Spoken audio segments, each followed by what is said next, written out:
dengan bukan penerima upah atau sektor informal yang ada di Indonesia, yaitu jaminan kecelakaan kerja, jaminan kematian, dan juga jaminan hari tua. Untuk jaminan kecelakaan kerja sendiri itu dan kematian untuk pekerja migran yang proses pendaftaran atau pemberangkatannya melalui P3MI atau biasanya disebut itu PT ya.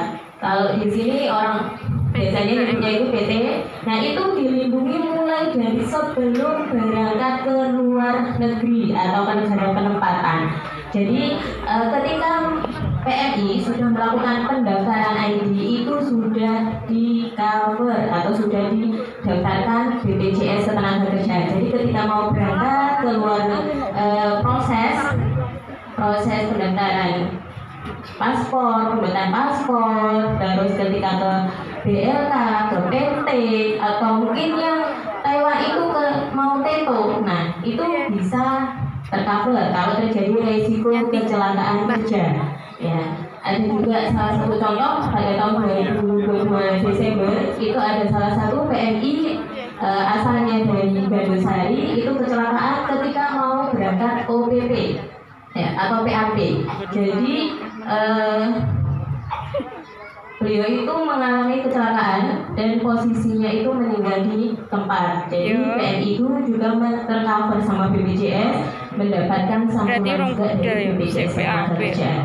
Kalau di luar negeri kita itu mengcovernya selama 24 jam ya. Jadi selama 24 jam gitu. Jadi walaupun posisi tidak bekerja di sana, terjadi risiko kecelakaan itu bisa tercover. Contoh, kalau di Taiwan kan nggak ada yang namanya libur ya. Kalau Hongkong itu ada liburnya atau enggak? Ada. Ada. Setiap hari apa? Hari Minggu. Ada risiko kecelakaan atau bukan? Ada. Ada. Ya. Jadi kalau terjadi risiko kecelakaan ketika libur atau cuti di negara penempatan itu masih tercover sama BPJS Ketenagakerjaan. Nah, jadi kalau terjadi risiko di sana karena kecelakaan kerja itu bisa tercover. Tapi sistemnya reimburse atau penggantian biaya. Gitu ya. Terus kalau jaminan kematian ini meninggalnya karena apapun ya, tadi dari Pak Harmono itu menjelaskan ada pemulangan jenazah karena non prosedural, jadi tidak tercover BPJS Ketenagakerjaan.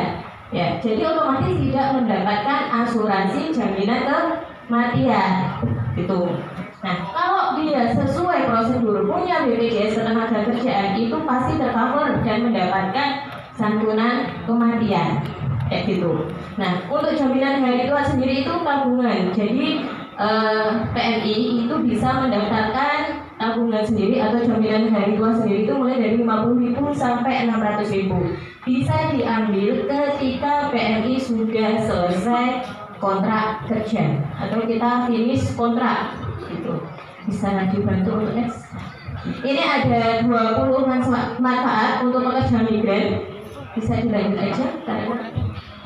Nah, ini ada 7 manfaat baru. Yang pertama, penggantian biaya perawatan pengobatan di negara penempatan. Jadi kalau terjadi risiko di negara penempatan kecelakaan, nah itu kita mengcovernya maksimal 50 juta. Ya, yang membayarkan siapa? Diri kita sendiri, majikan atau agensi. Nah, karena kalau sudah dibayarkan asuransi atau KBRI itu tidak kita cover, kecuali kalau ada resiko cacat. Kalau terjadi resiko cacat itu masih bisa klaim santunan cacat. Kalau dipulangkan karena kecelakaan kerja itu nanti juga dapat biaya pemulangan. Gitu ya.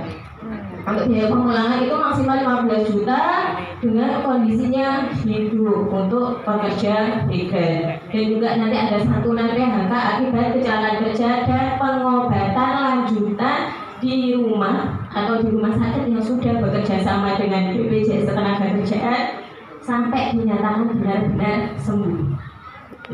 Jadi nggak ada batasan waktu, tapi sampai dinyatakan benar-benar sembuh. Belum Pak? Jangan mix dulu. Nah, ini ada home care, memberi pengobatan lanjutan di rumah. ketika di Indonesia itu nanti dari saran atau rumah sakit yang memberikan saran atau dokter yang memberi saran kita untuk pengobatan di rumah. Ada penggantian alat bantu dengar dan penggantian kacamata akibat penyakit atau efek dari kecelakaan kerja tersebut. Ini ada bantuan PHK sepihak. Saya akhir-akhir ini di minggu ini itu sudah menerima klaim pengajuan PHK sepihak dari negara Hong Kong. Ya, ada 3 atau 4 pekerja migran dari Hong Kong itu enaknya ngomong itu diinterminate. Yang diinterminate apa betul?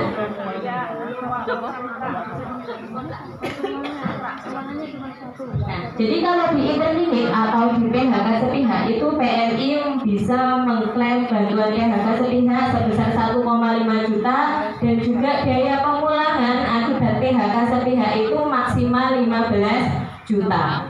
Gitu ya. Jadi kalau ada yang di PHK sepihak atau kena interminate dari Hong Kong itu bisa digelangkan juga. Terus ada bantuan bagi PMI yang ditempatkan tidak sesuai dengan perjanjian kerja. Jadi kontrak kerja yang kita kerjakan dan kontrak kerja yang kita pegang itu tidak sama, ya. Itu bisa digelangkan juga. Dapatnya 25 juta dan biaya pemulangan maksimal 15 juta.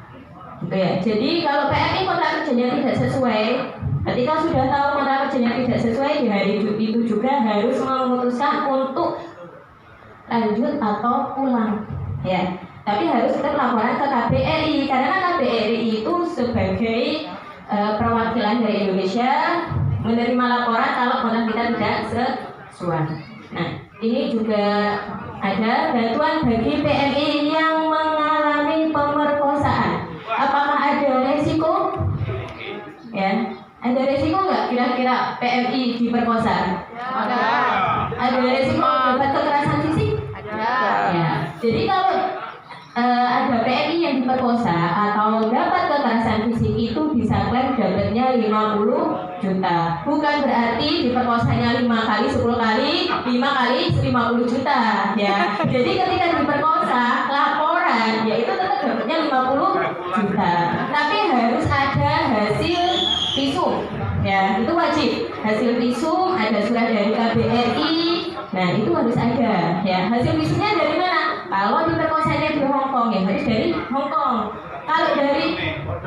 Kalau sama maunya ya nggak bisa, Bapak. Ada hasil visum dan ada surat dari KBRI juga.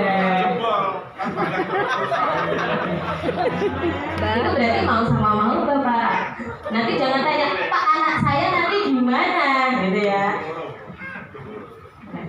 Mau dibagi 2. Terus yang nyeblok ke dari lantai itu nanti berarti dapat 100. Kalau kecelakaan, Kalau mati. kalau meninggal dunia dapatnya 85 juta, Bapak. Iya. Perkosanya 50. Perkosanya nggak jadi karena kan meninggal dunia.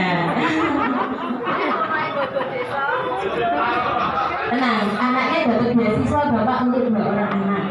Gitu. Ya. Oke, minta tolong dibantu next. Nah, ini ada manfaat jaminan kematian dan jaminan kematian sebelum dan setelah bekerja. Kalau sebelum bekerja itu ketika PMI masih di PT dan sudah daftar ID, ya sudah daftar di siap kerja, terus didaftarkan ke pihak Disnaker. Nah, itu PMI sudah terdaftar. Jadi kalau ada yang tiba-tiba meninggal, sakit meninggal, itu bisa klaim dapat 42 juta. Kira-kira bunuh diri bisa atau boten?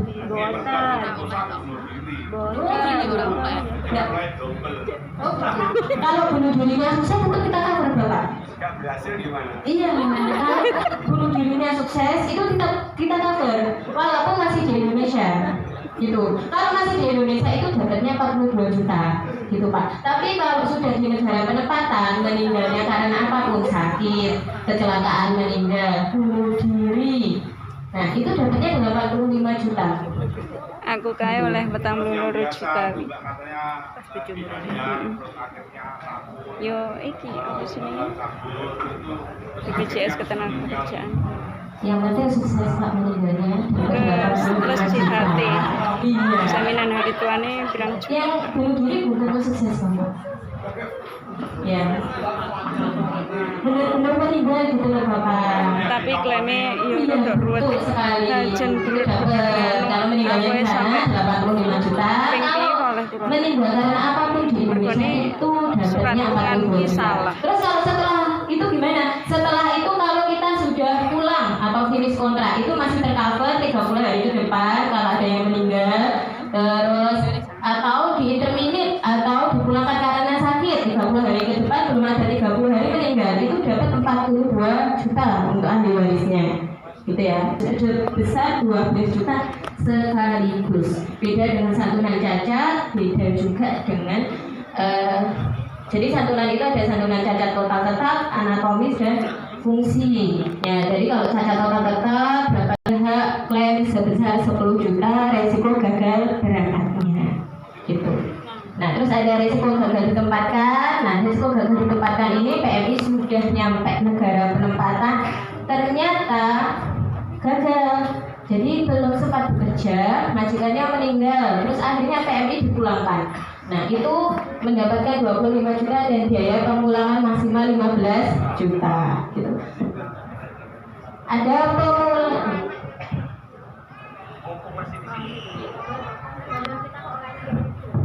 izin Pak, ini ada menarik yang family kita juga berangkat.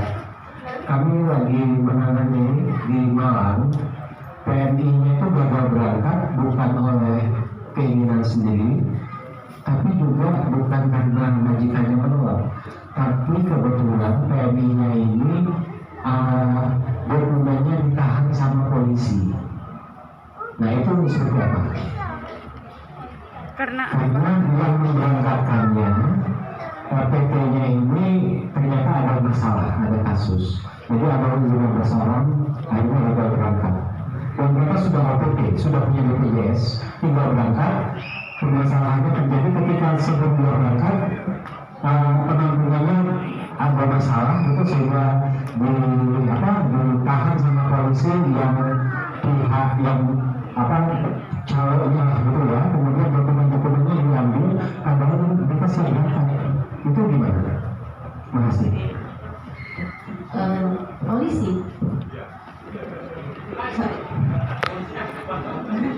Soalnya kemarin juga di berita juga ada Pak, ini ada permasalahan dari PMI antara PT yang menanyakan terkait apa namanya potongan gaji.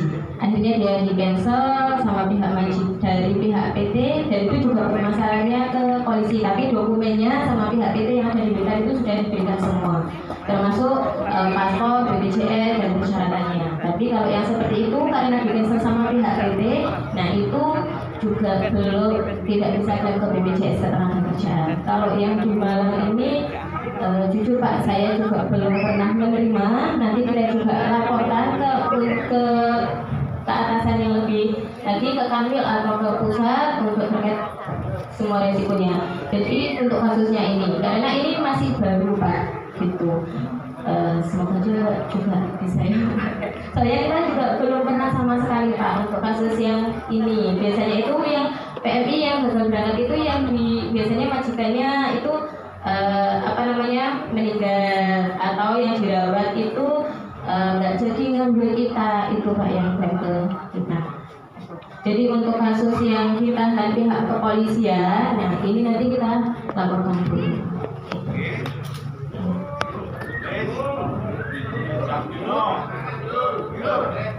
Kurang sedikit tadi ya. Nanti takutnya ada yang keluarganya pekerja migran nanti nggak tahu manfaatnya. Dikit aja.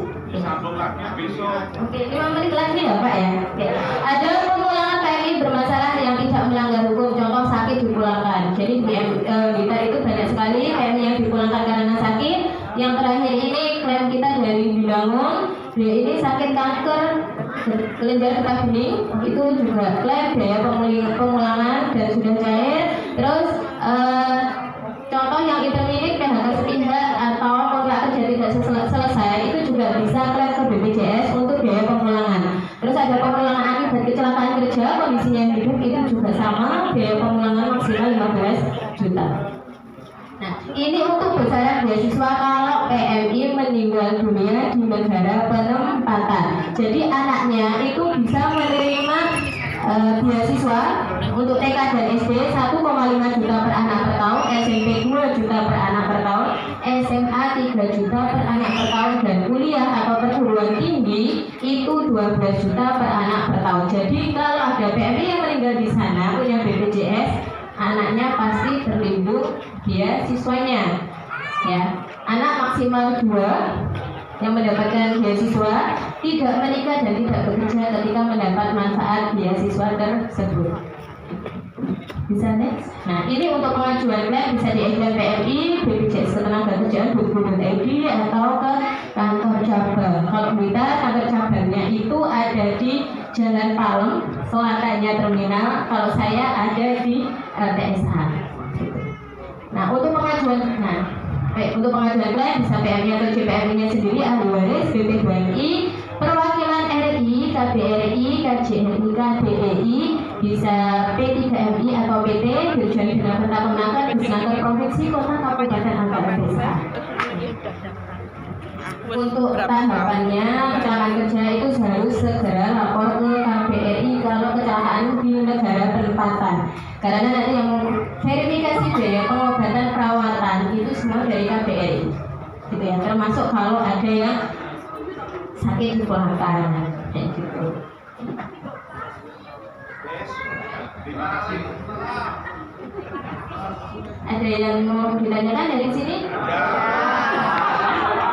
Oke, sekian dari saya. Terima kasih. Assalamualaikum warahmatullahi wabarakatuh. Waalaikumsalam. Tepuk tangan untuk Puspita Sari ya, terkait penjelasannya mungkin bisa duduk di sini dulu. Jadi rangkaian sambutan paparan dari Pak Sumaji, Pak Nurhadi, Pak Gimbar, Pak Uki, dan Pak Armono dari Disnaker Tenaga Kerja Kabupaten Blitar, dan disambung Pak Uki dan timnya tentang manfaat BPJS Ketenagakerjaan khususnya di bidang PMI. Satu rangkaian ini sudah tersampaikan. Berarti momen berikutnya adalah diskusi tanya jawab, karena persoalan